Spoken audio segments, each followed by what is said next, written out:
The wind whispered secrets across the plains, a lonely sound that promised nothing but more emptiness. It was a language Abigail understood better than any other. She stirred the meager stew, the firelight dancing across the weathered lines of her face, each one a story of survival. Her infant daughter, Rose, slept soundly in a wicker basket, oblivious to the vast, unforgiving world that was her cradle. Suddenly, the rhythm of the wind was broken by a frantic, desperate drumming. Hoofbeats, fast and erratic. Abigail's hand instinctively went to the hilt of the knife tucked in her belt. Not again. A riderless horse, eyes wide with terror, galloped past her camp, disappearing into the twilight. Then, a heavy thud. Just beyond the fire's glow, a man lay sprawled in the dust, a dark stain spreading across his back like a curse. His chest rose and fell in a shallow, ragged breath. He was alive. Every instinct screamed at her to run, to take her daughter and vanish into the wilderness she knew so well. But as she looked from the dying stranger to the innocent face of her child, a different fire ignited within her, a fierce, defiant spark. She would not let the darkness win. Not tonight. Part 1. The collapse and the choice. The silence that followed the horse's panicked flight was heavier than before. It was a silence filled with questions Abigail didn't want to answer. For a long moment, she remained frozen, a statue carved from prairie dust and sheer grit. The stew bubbled, its earthy scent a stark contrast to the metallic tang of blood that now tainted the air. She was a mother. Her only duty was to the small, breathing bundle in the basket. This man, whoever he was a problem, a danger. He was the world she had tried so desperately to escape, a world of men, guns, and blood. She took a step back, her worn leather boots making no sound on the hard-packed earth. "Walk away, Abigail," a voice in her head, the voice of bitter experience, hissed. "He is not your burden. You have your own." She had learned the hard way that compassion was a luxury in this land, a currency that often bought you nothing but pain. The father of her child, Beau, had taught her that lesson with a smile on his face and betrayal in his heart. But then, the man on the ground groaned, a low, guttural sound of pure agony that seemed to tear at the fabric of the twilight. It wasn't a cry for help, it was the sound of a life clinging on by a thread. Abigail's gaze softened. She saw not a threat, but a soul caught in the same brutal machinery that had chewed her up and spat her out. She saw the glint of a marshal's badge, tarnished and bent, pinned to his vest. Lawman or outlaw, it made no difference. He was bleeding out on her patch of earth. "Damn it all to hell," she whispered to the uncaring sky. The choice wasn't a choice at all. It was a reflection of who she was, deep down, beneath the layers of calloused survival. She was not the kind of woman who watched another human being die alone in the dirt. With a sigh that carried the weight of her entire life, she moved. Her actions were efficient, born of necessity. She first moved Rose's basket further from the man, creating a small sanctuary for her daughter. Then, she knelt beside the stranger. He was younger than she'd first thought, his face masked by grime and blood, but his features were strong, with a square jaw covered in dark stubble. His hair was a mess of black curls, matted with sweat. His left leg was twisted at an unnatural angle, the denim of his trousers soaked through with a terrifying amount of blood. She pressed 2 fingers to his neck, searching for the faint, thrumming beat of life. It was there. Faint, fluttery as a moth's wing, but there. Not dead. Not yet. Her heart hammered against her ribs, a frantic drumbeat of fear and adrenaline. This was foolish. This was reckless. But her hands were already at work, her mind racing. She needed to stop the bleeding, get him warm. She looked at her small, meager camp. A fire, a pot of stew, a single threadbare bedroll. It wasn't much, but it was all she had. "All right, Marshal," she murmured, her voice rough. Looks like your luck hasn't run out just yet." Gritting her teeth, she hooked her arms under his shoulders. He was heavy, a dead weight of muscle and bone. She grunted with the effort, her own weary muscles screaming in protest.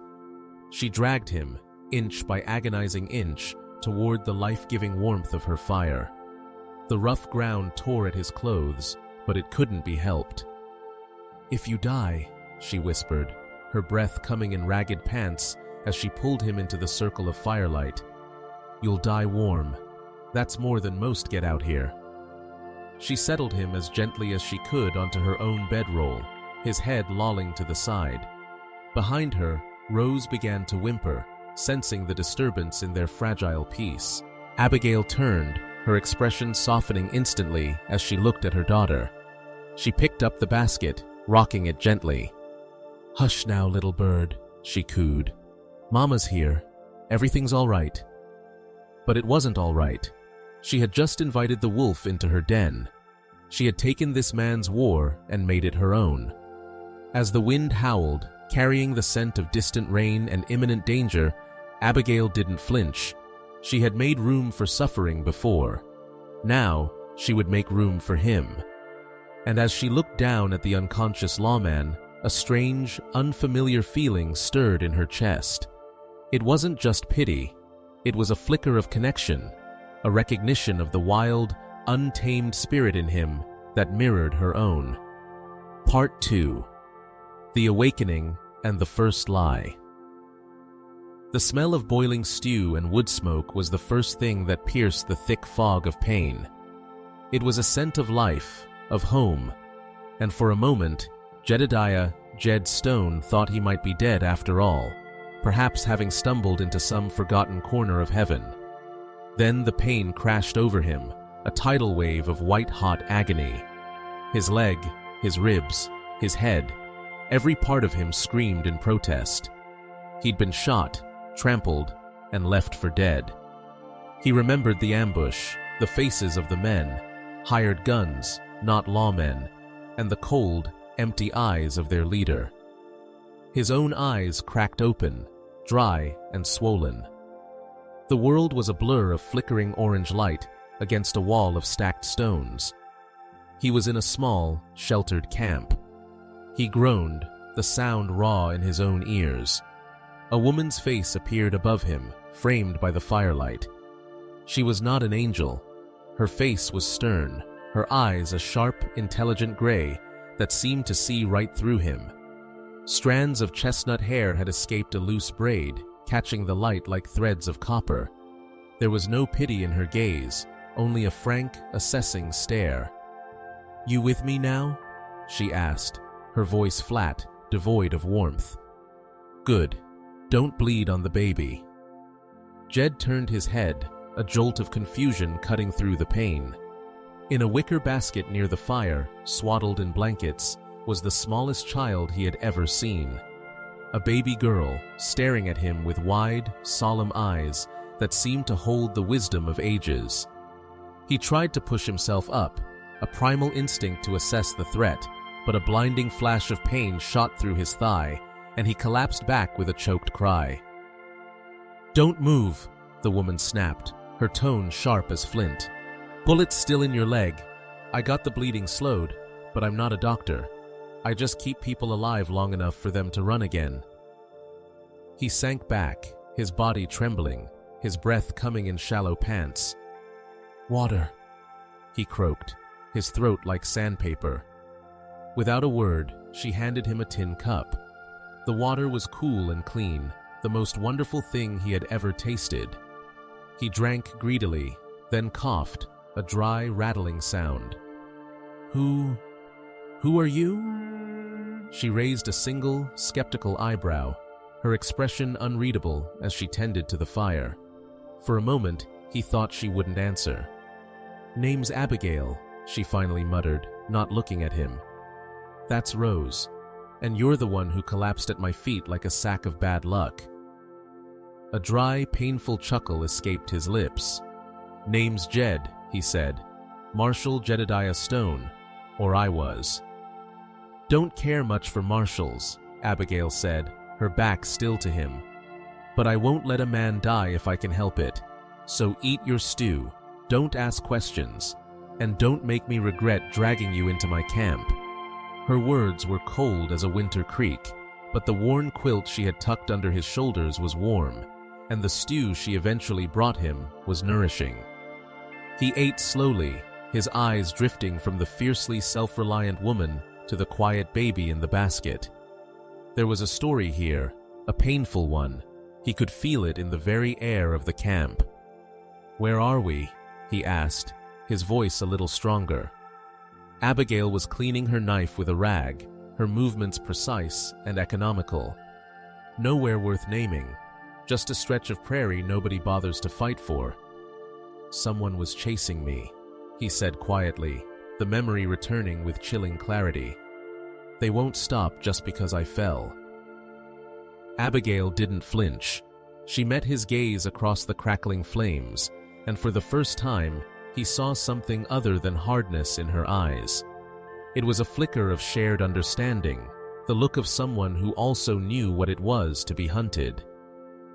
"Then you'd best heal fast, Marshal, because if they find you here, you won't be the only one they finish." In that moment, Jedediah realized she wasn't scared. Not of him, not of blood, not of the men who were coming. And that, he thought, was the most dangerous and captivating thing about her. The fire had died to glowing embers when the sound came. Hoofbeats. 3 riders, moving slow and deliberate, their confidence a palpable threat in the vast emptiness of the night. Jed's hand instinctively went for his hip, but his gun was gone. Abigail had already taken it. She rose without a sound, a phantom in the moonlight, the long blade of her knife now held firmly in her hand, hidden in the folds of her skirt. She gave him one sharp, silencing look before stepping out of the small rock shelter, a lone figure against the immense, star-dusted sky. "Evening, miss," a voice called out, smooth and oily. "We're tracking a man, wounded lawman, likely headed this way. You seen anything?" Jed held his breath, listening. Abigail's voice, when it came, was as calm and steady as the rocks around them. "Plenty of men crawl across these plains," she replied, her tone laced with a weary indifference. "Most don't make it past the river." The second rider spat. "This one's different. He's got a badge, but he don't act like law. You sure he didn't pass by?" Jed could feel the tension coil in his gut. He could hear the lie in her voice, and it was the most beautiful sound he had ever heard. "Only thing passed by here today was a busted wagon wheel and a flock of crows," she said, her voice sharp. "If your lawman's bleeding, I'd suggest you try south." A long, heavy silence followed. Then a third, quieter voice spoke. "You live out here all alone, ma'am?" Abigail's reply was instant and sharp as steel. "Me, the baby, and God, and we're all better shots than you." The bluff was audacious, magnificent. Jed felt a surge of something hot and fierce in his chest. Admiration, so potent it almost made him forget the pain. After another tense pause, the leader spoke again. "We'll ride south then, but if you see anything, we pay for good information." "I don't sell what ain't mine," she said, her voice dripping with contempt. Jed heard them turn and ride away, the sound of their horses fading into the night. Abigail didn't move until the silence was absolute. Only then did she step back into the shelter, her face pale in the moonlight, but her eyes blazing. He was awake, his own eyes wide with a mixture of fever and awe. "They're after me," he rasped. "You don't know what you've done."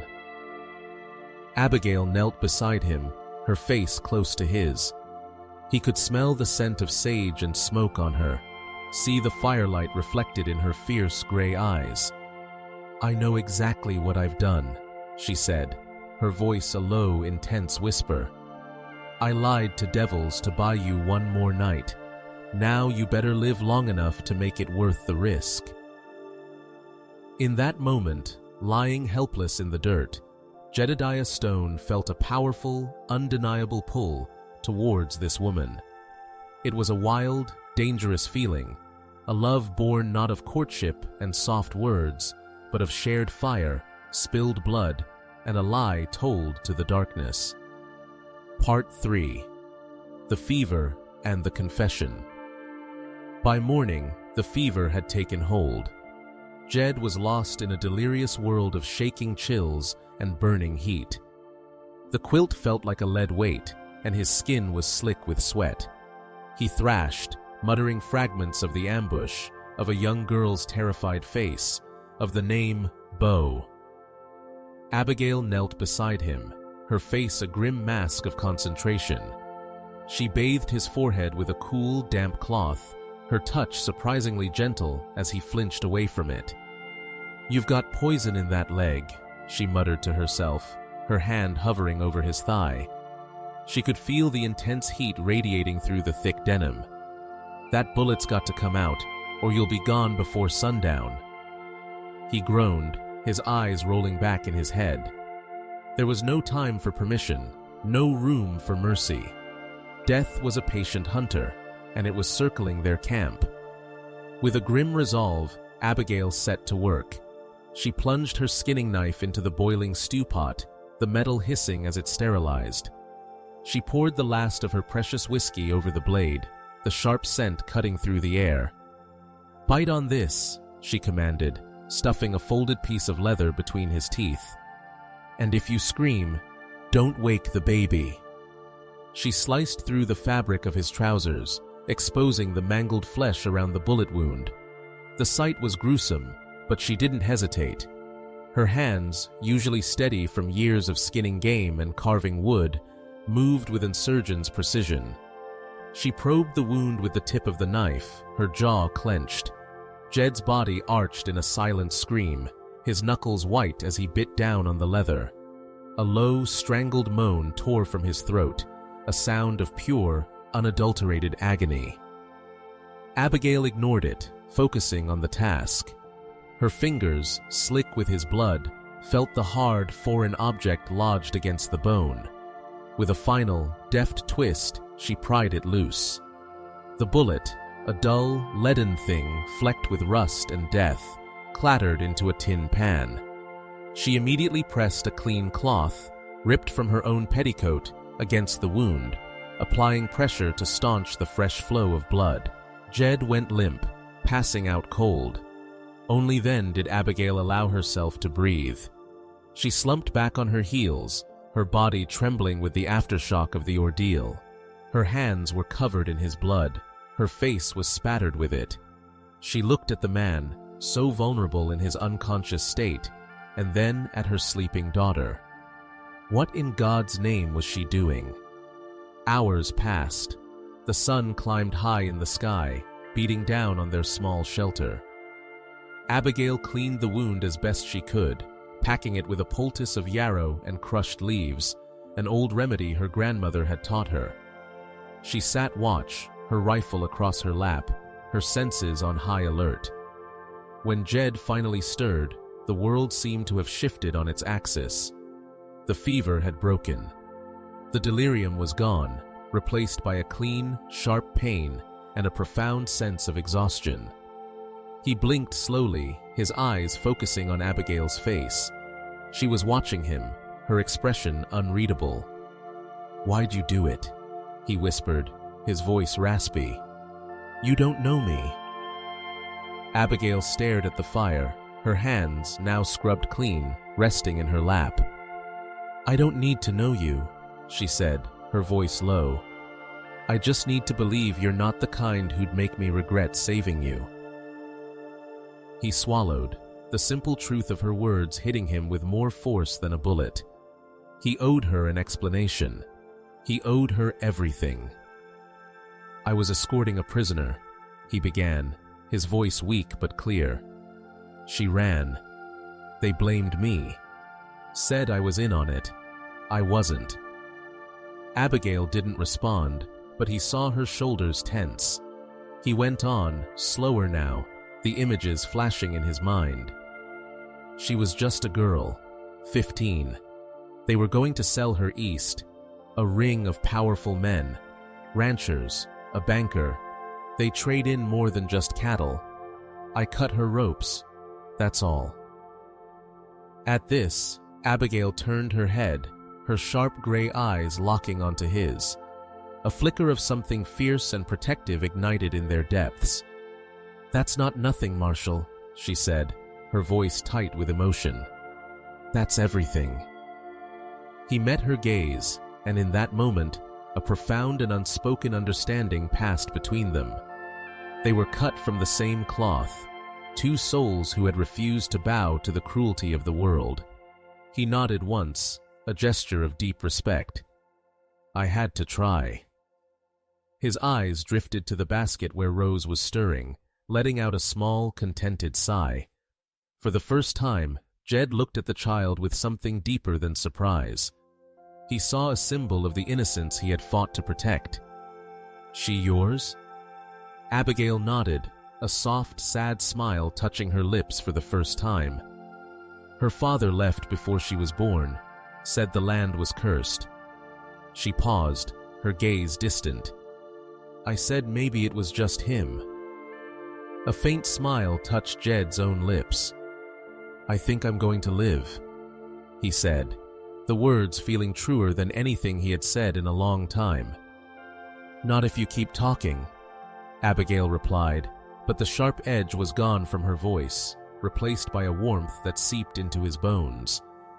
The fire crackled, and for the first time since he had collapsed at her feet, the silence between them wasn't heavy with suspicion or pain. It was safe. It was filled with the unspoken promise of something new, something wild and beautiful, beginning to take root in the scorched earth of their lives. He looked at her, at the strength in her jaw and the unexpected softness in her eyes, and knew, with a certainty that defied all logic, that he was falling in love. Part 4. The Hunt and the Ghost from the Past. 2 days passed in a strange, suspended reality. The world outside their small camp ceased to exist. Their universe was defined by the crackling fire, the coos of the baby, and the slow, painful process of healing.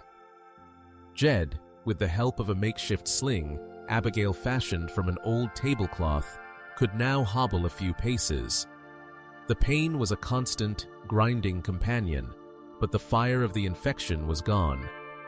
He spent most of his time watching her. He watched the way she moved, with a fluid economy of motion that spoke of a life lived in tune with the harsh rhythms of the wilderness. He watched her hands, strong and capable, whether she was skinning a rabbit, stitching a tear in Rose's blanket, or gently rocking her daughter to sleep. She had been hardened by the world, yet somehow she hadn't let it turn her cruel. The core of her was still soft, still fiercely compassionate. It was in the way she made sure his canteen was always full, the way she shared their meager rations without a second thought. "You always live like this?" he asked one morning. He was sitting by the fire, holding a sleeping Rose against his chest. The baby's warmth was a comforting weight, a reminder of the life he had almost lost. "Out here alone?" Abigail was grinding cornmeal in a stone bowl, her braid coming undone, her cheeks smudged with ash. She looked up, her gray eyes clear in the morning light. "Alone's quieter," she said simply. "No one to ask questions, no one to let you down. That ever get lonely?" He pressed gently. Her hands paused for a fraction of a second. "Only when I let myself think about what could have been," she admitted, her voice barely a whisper. "So I don't." He looked down at Rose, who was gripping his finger in her sleep. "You saved my life. I don't think I've said thank you properly." "You haven't," she said, but there was a flicker of a smile behind her words. "Didn't do it for thanks." "Still," he said, his voice low and earnest, "I owe you, and once I can walk straight again, I'll make it right." She shook her head, a fierce look in her eyes. "Don't owe me anything. Just make sure the men who came looking for you don't find this camp again." Jed's jaw tensed. "They're not just after me, Abigail. They're after something bigger. Evidence I buried miles from here. Ledgers, names. There's a judge, 2 ranch owners, and a banker who made their fortune selling girls like the one I freed." Abigail froze, the stone pestle still in her hand. "You're saying they'll keep coming?" "Yes," Jed said, his voice grim. "And if they find out you helped me, then I'll deal with it," Abigail said, her voice as simple and solid as the earth beneath them. "Just like I've dealt with every storm, every sickness, and every man who thought a woman alone was easy prey." He looked at her then, not as a nurse or a savior, but as an equal, a warrior forged in the same fire that had nearly consumed him. "When I leave," he said slowly, the words feeling heavy and true in his mouth, "I want to come back, not for a debt, for you." The air crackled with a sudden, intense emotion. Abigail didn't speak. She just handed him a bowl of cornmeal mush, her knuckles brushing his. The touch was electric, a jolt of pure, untamed energy. "Eat before it gets cold, Marshal," she said, her voice husky. But this time, her smile lingered, a real, genuine smile that lit up her whole face and made his heart ache with a fierce, protective love. The moment was shattered by the smell of smoke. It wasn't their cook fire. This was an acrid, oily smoke, thick and wrong. Jed struggled upright, pain shooting through his leg. "Abigail!" She was already moving, climbing the low ridge that sheltered their camp. He crawled after her, his breath coming in ragged gasps. From the top, they could see it, a thick, black plume of smoke rising against the blue sky, 2 miles to the east. "They're drawing us out," Jed said, his voice grim. "Or they're burning out anyone who might help us." Abigail's face was a mask of cold fury. "They're getting closer. We have to move." That evening, as dusk painted the sky in shades of bruised purple and orange, they prepared to flee. Abigail dismantled their camp with ruthless efficiency, leaving no trace. She strapped Rose to her back in a sling and helped Jed onto a crude crutch. "There's a dry creek bed west of here," she said. "It leads to a ravine with caves. We'll be safe there." The journey was brutal. Jed leaned on her, hating his own weakness, but she bore his weight without complaint, her strength a constant source of amazement. They reached the cave as the last light faded. It was shallow but dry, shielded by a curtain of brush. As they settled in the darkness, the silence broken only by their breathing and the rustle of the wind, Jed looked at her. "Why are you doing all this?" She met his gaze, her eyes luminous in the gloom. "Because you didn't leave that girl tied to a rail," she said softly. "And I won't leave you for the wolves." He reached out, his hand finding hers in the darkness. Her fingers were calloused but warm, and they curled around his, a silent promise of solidarity. The next day broke, the light barely creeping into their hiding place. Abigail kept watch while Jed rested, Rose sleeping on his chest. The snap of a twig outside the cave sent a jolt of adrenaline through him. Abigail's knife was in her hand instantly. Then a voice drifted across the stones, a voice that was lazy, arrogant, and chillingly familiar to Abigail. "Clara Mayfield," the voice drawled. "You always did have a way of vanishing." Abigail's blood ran cold. She stepped out of the cave, her shoulders squared, her face a mask of stone. There he stood, leaning against a tree, wearing the same red duster he'd worn the day he left her. Bo Garrett. "You're supposed to be dead," she said, her voice flat. "Funny," he grinned, his eyes cold. "So are you. But you got company now." His gaze flickered past her, into the cave. "Heard you were harboring a wounded lawman. Thought I'd see if it was true." He took a step closer, his hand resting on the butt of his revolver. "That baby's mine, isn't she, Abby?" Before she could answer, Jed emerged from the cave, pale but steady on his crutch, placing himself between Bo and Abigail. "You'll walk away," Jed said, his voice low and dangerous. Bo's grin widened. "Bold talk from a dead man. You willing to bleed for a woman who's already been left once? I didn't crawl back from death to let trash like you finish the job," Jed growled. Bo's eyes narrowed. He looked from Jed's defiant face to Abigail's furious one. "Fine," he sneered. "You've made your bed. I'll be back by nightfall with my men. Hope you're ready to burn with your hero." He turned and melted back into the trees. Jed sagged against the rock, breathing hard. Abigail stood frozen, her fists clenched so tight her knuckles were white. "That was Rose's father," she said, her voice a choked whisper. Jed looked at her, his heart aching for the pain she must be feeling.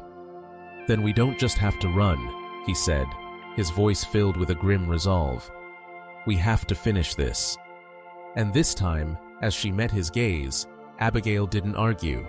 She simply nodded, her eyes blazing with a fire that matched his own. This was no longer just about survival. It was about reclamation. It was about love. Part 5. The Reckoning and the Trap. "There's a place," Abigail said, her voice low and tight as she helped Jed bind his leg for what lay ahead. "An old line shack, half rotted. It's where Rose was born. It's where he left me." Her eyes were distant, seeing a past he could only imagine. "And it's where I buried the proof." Hope, fierce and sharp, surged through Jed. "Proof? What proof?"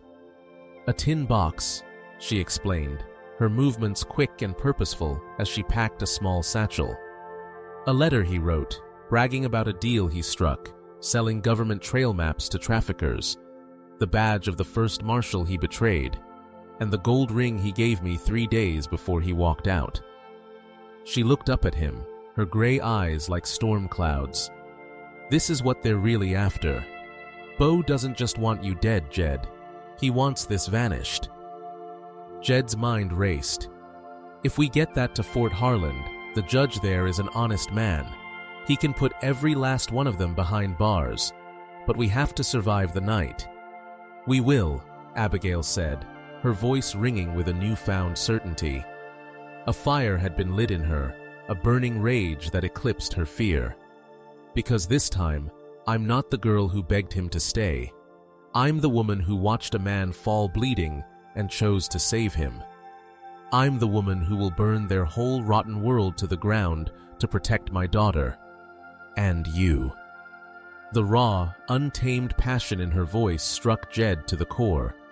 He reached out and cupped her face, his thumb stroking her cheek. "Abigail," he breathed, his voice thick with emotion. She leaned into his touch, her eyes closing for a fleeting second. "I know," she whispered. "Me too.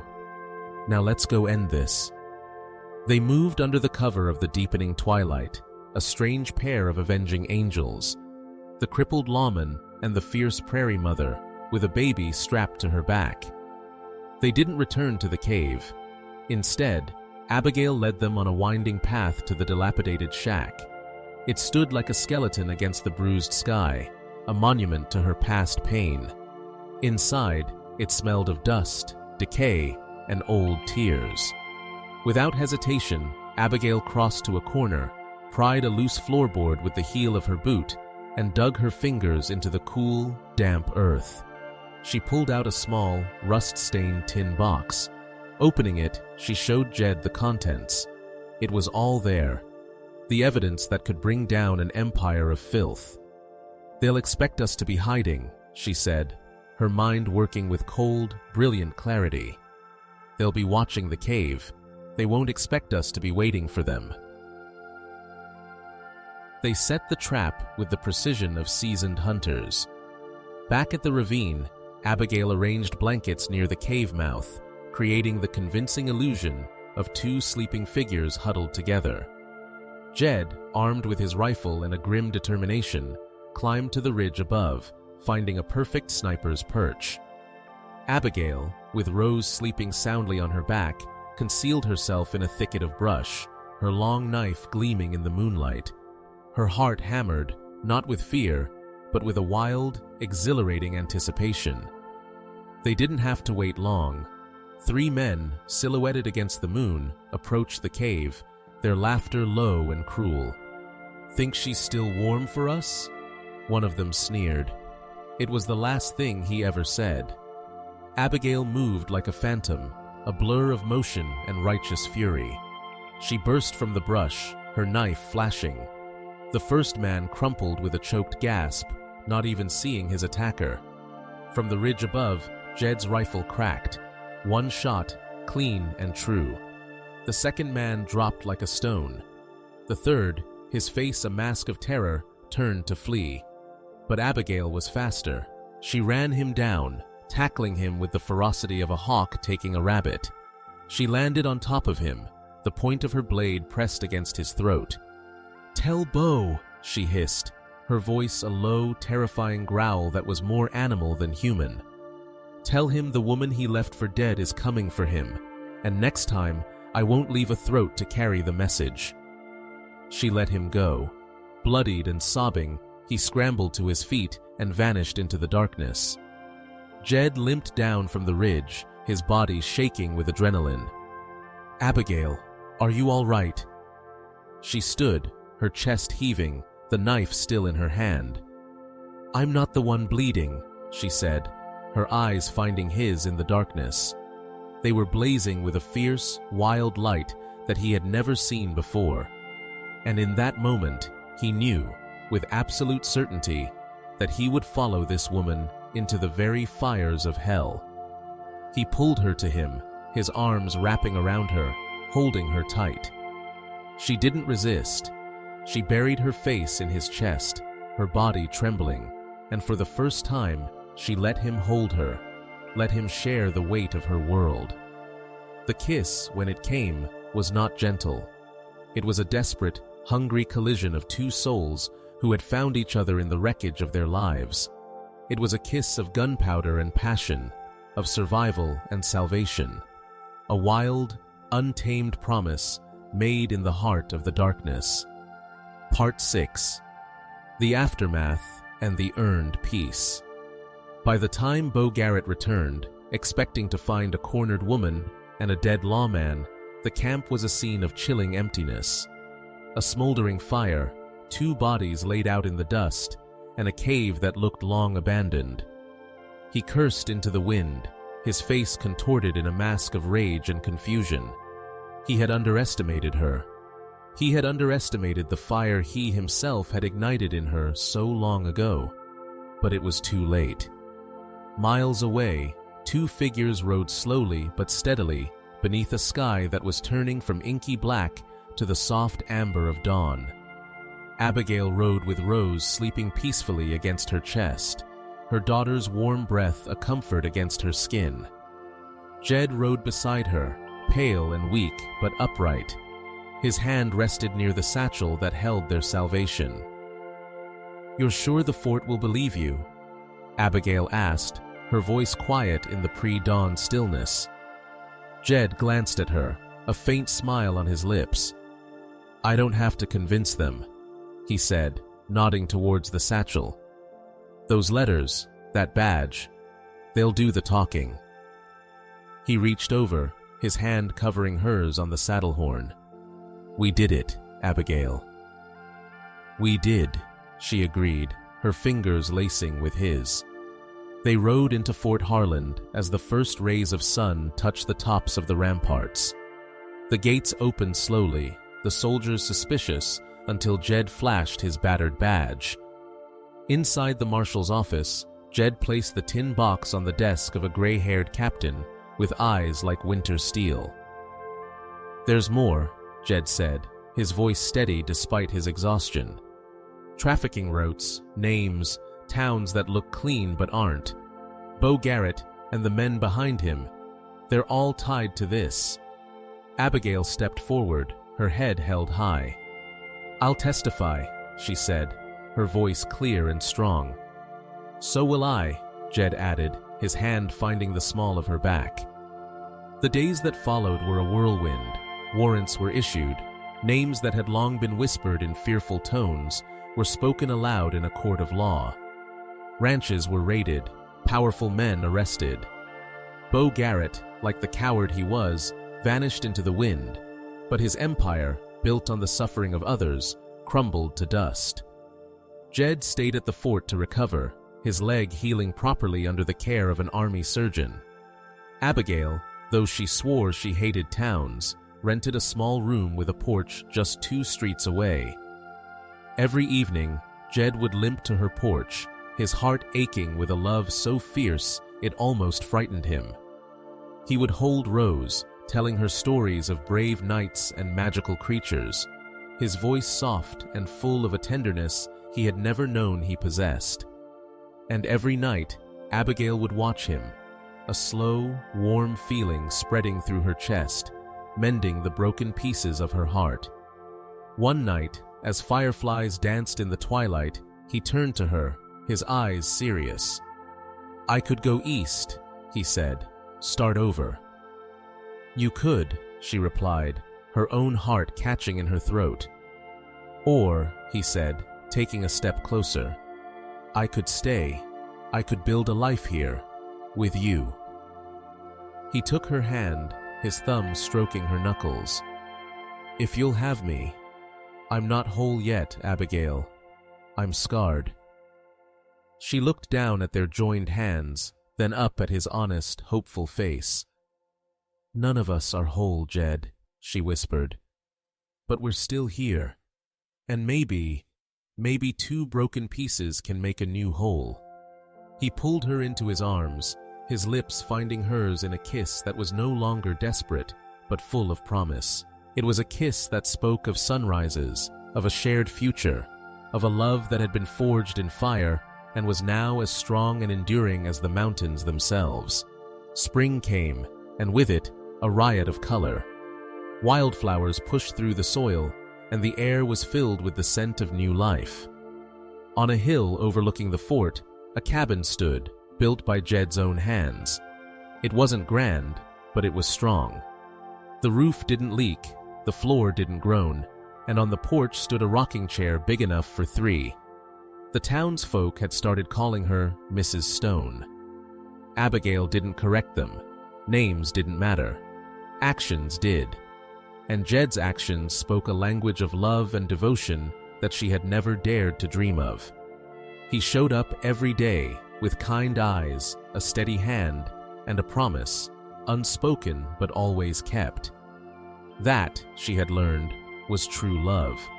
Not the fleeting, fiery passion that Beau had offered, but the quiet, resilient kind that rebuilds in the silence, that holds you steady in the storm, that earns its peace. It was a wild love, yes, but it was also a wise one. That evening, as a soft blue dusk settled over the prairie, Abigail lit a lantern on the porch. She thought of the woman she had been, desperate, abandoned, holding a baby with one hand and a knife in the other. She thought of the man who had collapsed at her feet, a broken stranger who had somehow become the missing piece of her own soul. He had not just fallen at her feet, he had fallen into her life, and in saving him, she had saved herself. She was no longer just a survivor, a ghost haunting the edges of the world. She was home. This wild, beautiful, and hard-won peace was her home. The greatest stories are not just about surviving the wilderness, but about finding the one person who makes that wilderness feel like a garden. They found that in each other, a testament to the enduring power of courage and love in a world that often has too little of both. What would you have done? Thank you for joining us for another of our Wild West stories. If you were moved by Abigail and Jed's journey, please like this video, share it with someone who loves a tale of true grit, and subscribe to Wild West Stories for more.